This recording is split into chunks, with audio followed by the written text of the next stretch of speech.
Think like a scientist, animals need other living things. अब ये grass है, grass को कौन खा रहा है? ग्रास ऊपर। ग्रास ऊपर को कौन खा रहा है? बर्ड। बर्ड को कौन खा रहा है? स्नेक। स्नेक को कौन खा रहा है? Hoc.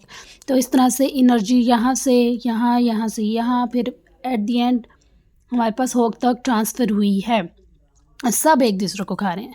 Look at this food chain, observe how the arrows show the energy moving from living thing to living thing. Draw this food chain using words and arrows only. आप सिर्फ grass के साथ grass ऊपर मतलब अगर आप ये pictures ना बनाएं फॉर एग्जांपल, तो आप सिर्फ इनके दरमियान में एरोज शो करके भी ये फूड चेन जो है ये ड्रॉ कर सकते हैं। Now answer this question, if there was no grass what would happen. अगर ये ग्रास ही नहीं होगी तो क्या होगा? What would happen? Definitely ये सारे जो हैं इन सबको खाने को कुछ नहीं मिलेगा। Without grass, many animals that eat grass would die of hunger. The animals that eat them might also die. ठीक है, तो जो भी बहुत सारे ऐसे एनिमल्स हैं जो सिर्फ ग्रास खाते हैं, जैसे काऊ होगी, रैबिट हो गया, कैट होगी, ये ग्रास खाते हैं। तो अगर ये सारे फिर इनको खाने को कुछ नहीं मिलेगा तो इनकी डेथ हो जाएगी। और the animals that eat them might also die, और वो ख़त्म होते जाएंगे।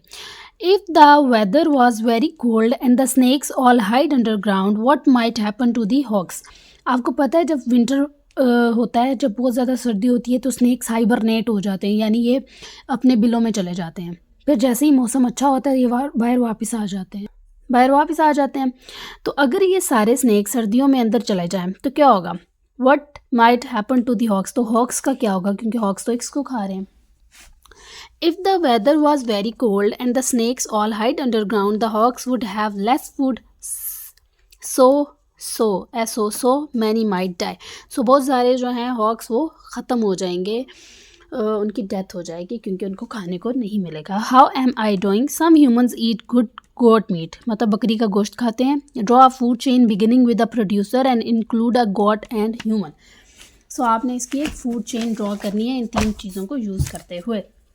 अब जिस तरह से ये ग्रास है, ये प्रोड्यूसर है, ठीक है। उसके बाद गोट ग्रास को खाएगी और ह्यूमंस जो हैं इस गोट को खाएंगे, तो ये दोनों कंज्यूमर्स हैं।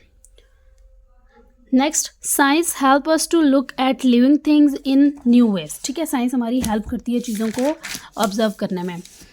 We know plants are needed for all life on earth. Plants जो हैं वो बहुत ज़्यादा इंपॉर्टेंट है। How has science made you think differently about things like plants. कैसे आप प्लांट्स को डिफरेंटली देखते हैं? प्लांट्स जो हैं बेसिकली सबसे इम्पोर्टेंट जो इनकी चीज़ है ना, they can made their own food. ठीक है, इनको कहते हैं हम autotrophs. Autotrophs means they can make their own food with the help of sunlight.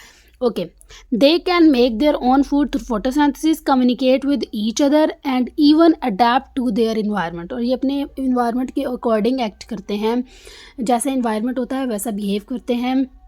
अगर देखें सर, गर्मियों में हमारे पास, गर्मियों में नहीं, जब नॉर्मल दरमियाना टेम्परेचर होता है, मार्च हो गया हमारे जो एशिया के इलाकों में, तो वो अच्छा सीज़न होता है, तो उसमें सारे प्लांट्स फ्लावर्स वगैरह ग्रो करते हैं। ठीक है, अपने इन्वायरमेंट के अकॉर्डिंग जो है ये सब रिएक्ट करते हैं। उसके अलावा जिस तरह से अगर हम एक और इनके एग्जांपल करें, कैक्टस है। अब कैक्टस जो है वो कहाँ पे होता है? डेजर्ट एरिया में। तो कैक्टस जो होता है डेजर्ट एरिया में होता है, मीन्स उनके पास पानी कम होता है, तो कैक्टस अपने अंदर पानी को स्टोर कर लेते हैं ताकि जब बारिश ना हो सहरा में, डेजर्ट में, तो ये उस वाटर को यूज़ कर लें जो उन्होंने स्टोर किया हुआ है। तो ये अपने इन्वायरमेंट के अकॉर्डिंग एक्ट कर लेते हैं।